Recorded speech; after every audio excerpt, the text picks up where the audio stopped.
We're coming in hot to give you our hot takes on all the latest mental health news. From headlines and memes to developments and breakthroughs. We go into this show blind with the hopes of learning something new. Before sharing some bunny hugs. And leaving with our eyes wide open. I'm Nick. And I'm Todd.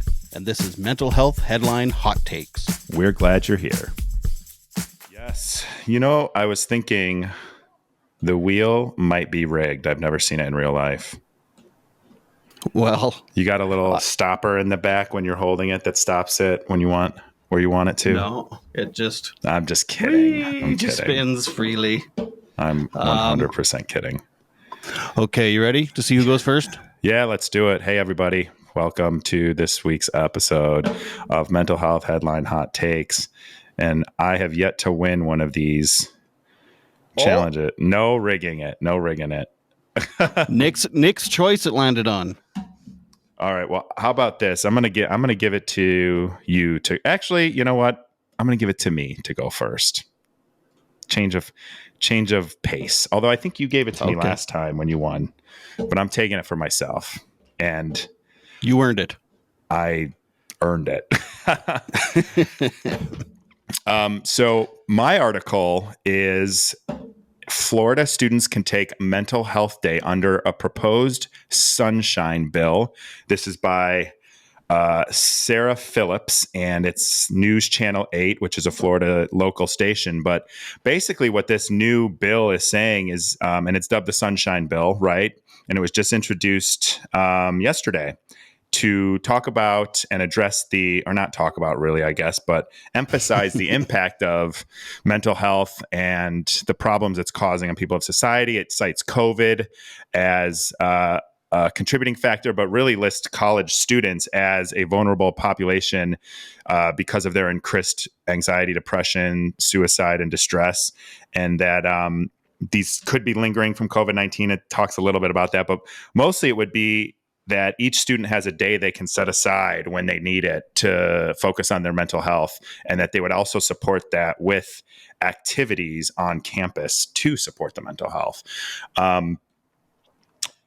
My thoughts on this are mental health days, whether it's in school, college, university, work. I think they're necessary. Hell, I could use one today. Like I am like beyond agitated, beyond stressed. And it would be great if I could have just said halfway through my day, you know what? F it, not today. Right.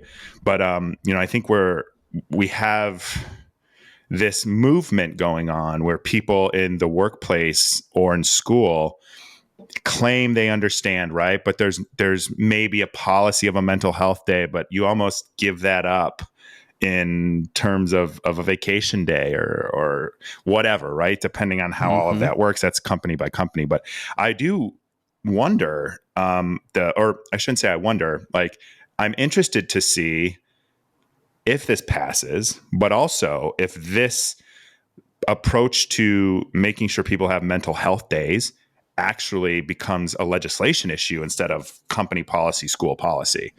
So that's an interesting approach I've not thought about before. And I talk a lot like on my LinkedIn about mental health in the workplace and how managers, I'm a manager, need to be cognizant of that, of your own as well as your employees and other people. And that, I've called companies out, not by name, but to say, you can't just say the words, like you got to act on it. So I think the legal approach would be an interesting way to go. And I wonder how this will pan out and if that'll set the stage for more legislation in states, not just about universities, but about mental health days in the workplace too. It's funny you chose that and you're talking about workplace because that's my other article for next week is all about that. And there's some interesting findings. Well, now I kind of ruined it. So I'll pick a different one for next week. But in that article, they're talking about how when companies do have like, okay, everybody go to the staff meeting and we're going to have a little seminar about mental health and stuff. It's checking a box. No, it's checking a box. Yeah. It's stuff like, hey, when we're understaffed, prioritize getting staff for us.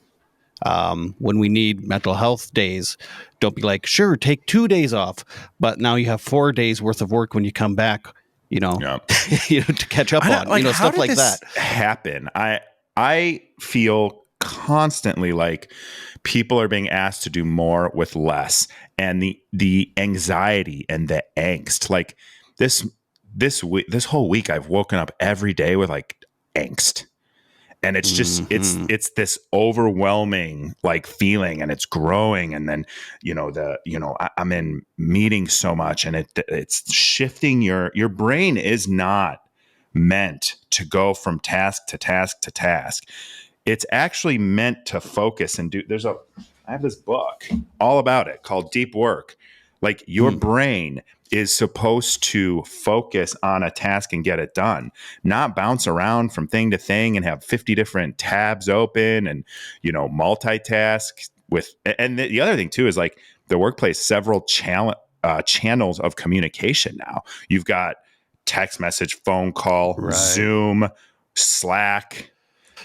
We Yeah, use there's Microsoft apps. Teams. Yeah. And so Yeah, you're just, yeah. I have at any given moment, I have probably 7 or 8, not even messages, 7 or 8 like chats at work that are going. And it's like, so it is like, we're not designed to do this, right? We're not designed to have such short attention spans and work on multitask on so many things. You can multitask on, mediocre tasks easily, right? That's fine. I Mm-hmm. think that's fine. Mm-hmm. But it's when you're supposed to be doing kind of like the deep thinking and stuff, and it takes your brain chemistry and just throws it all out of whack. So I think that's actually we're more talking about that article than this article, but we did talk a few weeks back about COVID's lasting impacts on young people. So this one really stuck out to me, and I think it's the legislation piece. Like, do you think that legislation, laws around mental health is the way to go, or should there be more of like a social construct around it? I don't think there's a problem with the laws, but I just don't know how helpful it will still be. So it's like we said, it's like, hey, have a mental health day off, but then you come back to work from Yeah. your day off, and it's like, okay, now you have 2 days worth of work to do in one Yeah. day. Did your thesis paper at college get pushed off a day when you took a mental health day? Yeah, exactly. Yeah. I was just talking to someone about this morning, actually, and she's a student in Florida, actually, and she was saying, Make sure you send her this. yeah, she's she's a podcaster too. I can't think of her podcast right now, but she's saying that when you go to do work experience as a student, you don't get paid. So Yeah, you I have think to that should be illegal. you're working 40-hour weeks. You're paying Jeez. someone to go work there for 40 hours a week. And if there's a bad work culture at that workplace, and then you go home to work a job so that you can pay to go to work, like, it's just so, it makes no sense. And they justify it and everything too, but it's like slave labor. It's just bullshit. It is. It really is. Yeah. Yeah. I think it's just to train you to be a slave for a corporation out of university or college.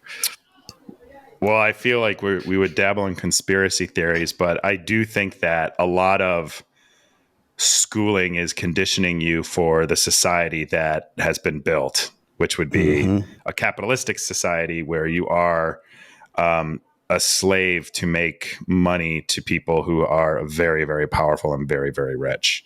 I think there's an argument to be made there, because you're basically taught how to operate within the system that's there, instead of free thinking into a way or into a mindset or a new concept that might be better. That's right. Yeah. Yeah. And you think of like Pavlov's dog with the ringing of the bell. It's like, oh, I can go pee now and have a Yep. snack. And like, Yep. oh, the bell rang again. I have to be back at stuff. But Yep. yeah. Yeah. It's, I mean, we could talk for an hour just about this I know. stuff. I know. So I think it's similar. I'm happy. Sum up my thoughts here. I'm happy to see several levers being pulled to prioritize mental health here, specifically in students, but I'd like to see more of it. And I'm curious to see how the legislation route works. And if it's expanded to other states or Yeah. even in Florida. Build on that. You got to start somewhere, I guess. But Right. They do a lot of crazy shit down in Florida. But hey, maybe this is a good one. But anyway, Yeah. on to yours. On to yours. Yeah, it's funny. It's drag queens can't read to kids, but you get a mental health day in college. It's like very polarizing. Oh man. Well, I So- was just talking about that recently with my barber. So Yeah. anyway, So yesterday you and I did an interview for a local TV station here in my province of Saskatchewan. So in Canada yesterday, it's called Bell Let's Talk Day, and it's like this big national day, and it's all about mental health. But Bell is a company. It's a what do you call them? No, it's a communication company. So they have like TV and cell phones and all that stuff. They started it about 12 years ago, and it started off really great, and everybody was like, Bell's a really great company and all this stuff. Last year, they started to see some issues. So this article is actually from a year ago because I wanted to talk about it, and there was no articles about it yet this year. okay. So this is called Bell replaces pledge of 5 cents per text on Let's Talk Day with lump sum 10 million donation. And it's from CBC, and it's Pete Evans. So basically, last year, after about 12 years, their thing was every time you text or use the hashtag Bell Let's Talk, 5 cents gets donated.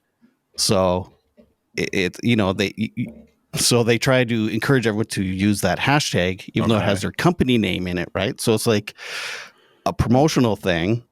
Right. Oh, you were telling me about this. Was I? Oh, okay. Yeah, they like you said they basically like commandeered the mental health message and made it a company sponsored type thing, right? It's like a PR thing. Yeah. So anyway, enough people said, "Hey, this is kind of bullshit." So last year they said, "Okay, we'll just give a $10 million lump sum."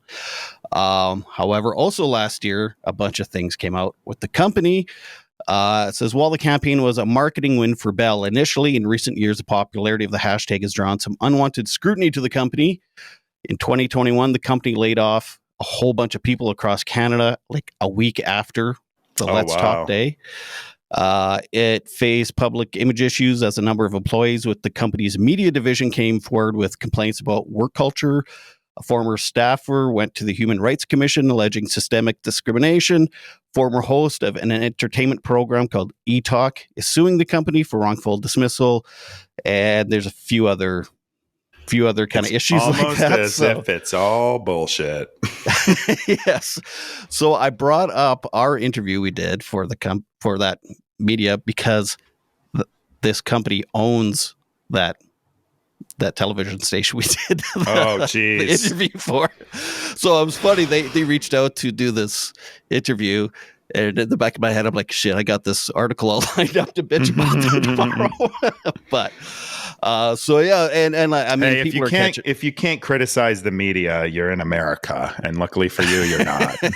Yeah, that's right. And I mean, I'm an advocate, right? I'm gonna ruffle some feathers. And so anyway, there's been people are catching on. There's tweets of people saying, yes, it's a day that starts conversation, but they charge the highest phone and internet rates in the world. Bell Let's Talk does not give two shits about people's mental health. It's a marketing day for them.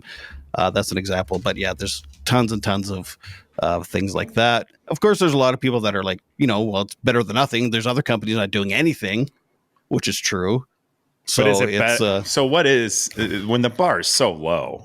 I mean, that's true. Yeah. Touche. I think when a movement is happening that could disrupt the status quo, that could actually galvanize people to come together, they try to harness that energy back into the status quo. Right. And I think there's so many evidences of that throughout history that we could examine and find that. And I think that's the same thing here. It reminds me when like companies like Amazon or or other giant corporations that oppress people, pay them poor wages, don't give them good living or working conditions, and then they say Black Lives Matter, or they celebrate Juneteenth, or something like that. Yeah. They Or have a when rainbow flag and oh yeah, it's like you just slap a rainbow flag on something because it's Pride Month, or you redo your logo with Pride. But do you support their mental health? Do you support your employees' wellness for real? And I go back to this. So I don't like that. I hate when a company tries to capitalize and market as something that they're not actually doing. And I when I was laid off from my job over a year ago, they constantly would talk about supporting people's mental health and all this stuff. And then when they lay people off, they lay them off with like 2 weeks of severance and a go F yourself, basically. And right. do like a whole like LinkedIn PR, my network is open to you. And it's like, well, if you were really caring, you would make sure that I wasn't, your employees were supported long enough financially to get back on their feet so their lives aren't ruined. And you might give them, some mental health or career, at the very least, career support, but they don't, because it's all fluff. And at the bottom line, it's always about the dollar, and that's going to cost more money in theory, right? I would argue that if people were better supported in the workplace with their mental health, they would have better lives at home. They would have better productivity at work.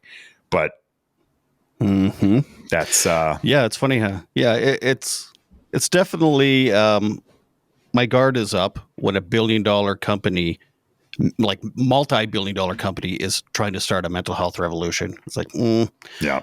and then, then it comes out, they're laying people off after all this stuff and whatever. And the thing is, I don't think it takes much. I don't know. Of course, I don't run a $1 billion company, but you're right. It's just fair wages and good working conditions. That's a huge investment. Support for what goes on in your outside world. Why? How is it the other way? It's literally the other way. Like I need to take breaks from my real life, which may have something going on, so that I can make space for work. It should be the other way around. Yeah, exactly. And I thought COVID was maybe helping with some of that, because it was like people were starting to work from home and all this stuff, and companies were just letting them and still paying them. And so I thought, oh, that's cool. But but it seems like we should talk about that. I'll see if I can find an article or something in the news on that, because my mental health improved significantly from working at home. Not at first. At first it was, but there was the unease, right? The anxiety of what the hell is this? What's going on? But it definitely helps. And it's not every day it helps, but it's better than being in an office and then having to commute both ways. And, the whole office culture thing isn't exactly kosher and a place you always want to be, but it's definitely, there's just so much, so many little things that you could do, but I would definitely. I'm more productive, and maybe not like these last few days. I'm not very happy, but I'm typically like happier. So you do work from home, right? Primarily, yeah. Yeah. Okay, that's what I thought. Yeah. Yeah. But it's a huge investment for your company. Like when you have when you have a more productive employee, it's because it's little things, right? So anyway, I don't know. Like I said, I've never ran a $1 billion company though, so I don't know. I just don't think it. I don't think it would hurt the $1 billion company to make sure that their employees are, catered to in the littlest ways of being able to take a mental health day, or not start small. Don't say something and then not deliver on it, or do the opposite and say you believe in mental health. Here's how we support our employees' mental health. And by the way, you could put together a task force within that company to determine what that is. Bring in consultants. Yeah, exactly. Yeah. Usually what happens, I worked at a company that they brought in consultants, and the director was shocked that the place was miserable. So then they basically fired the person below them and brought in some new people. And it's like, okay, well. That sounds about right. I don't think that was fully the problem. I think it's the entire culture, and that person wasn't creating the entire culture. It's like, Yeah. it's like, it's almost like generational trauma. Like when you go walk into a workplace and the culture is shitty, but yet management doesn't change, or, you know. Well, the thing is with managers and stuff, it has to come from them in a company because they're the ones that are making decisions. But you can say it. There has to be a commitment to it, and it can't even just be, oh, our company, fluffy. Our company sports mental health. It needs to be policies, and not policies you change when it's inconvenient to have them, and that's what these companies do. Mm-hmm. A lot of modern companies are doing like a chief wellness officer, which I think is interesting. But again, I just know from personal experience in being, a marketing executive in several software companies now, that it is just those things typically go out the door the moment it's touching a penny of the profit, maybe even looking like it's touching a penny of the profit, or it might soon. Well, and so many companies, it's like, unless it doesn't create money right away, the shareholders can it's actually illegal to not put the shareholders first in some cases. And it's like, well, how do you invest in things if you have to spend profits to invest things to make it better?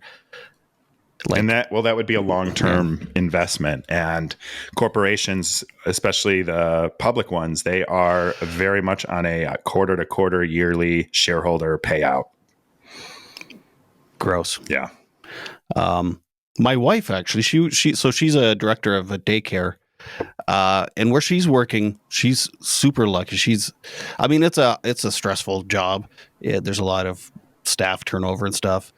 And it's board driven, so it's volunteer board. And she's been she's worked in so many places, but the place she's working at right now, it's like, I don't know, she just lucked out and got this amazing board that listens to her and is like committed to making the staff happy. Because I talk about dipping into profits, constantly having to change over your staff and stuff, when you can just have people that are constantly trained and happy there, and parents are then happy because their kids are happy because the staff's happy. It's like, I don't get why that's so hard, or why it's such a weird concept. It's a very unfortunate state of the world. Yeah. That being said, she's quitting her job, so for a different job. So good for her. Good for her. Yeah. Anyway, we'll be talking about burnout. This isn't about soon. My wife. We'll be talking about burnout soon. So, well, yeah, this was good. Again, it's funny because we don't plan these things, and then we were actually quite close to each other with the topics. So, yeah. Well, I hope your week goes better than your day is. Anyway. Well, thank you, and back at you always. Thanks, man. It always breaks my heart when we're struggling to find a time to spend 20 minutes to record because you're stressed out. Well, I do it to myself. I've done this to myself. I've taken on too much. And I'm on the other side. I'm doing this full time, but it doesn't make any money. So it's like, right. It's a different stress. Yeah. But at the same time, my soul feels filled. I feel like I'm making I'm feeling, what's the word I'm looking for? I don't know. Fulfilled. Fulfilled. Yeah. That way, but shitty because I'm always worried about money. But yeah, I hear you. It'll all come together. We need balance. It's balance. It's true. Very true. So, all right. Well, anyway. Hey, all right. Thanks everyone for listening. Sorry if Nick wasn't himself. Yeah. No, don't be sorry. It's been a long week. I need a nap, like a real nap. This has been our mental health headline hot takes. We're so glad you came. Remember, when you heal yourself, you heal the world. Be sure to like this video, leave comments, and suggest articles for future episodes. Hit subscribe to Eyes Wide Open and Bunny Hugs and Mental Health.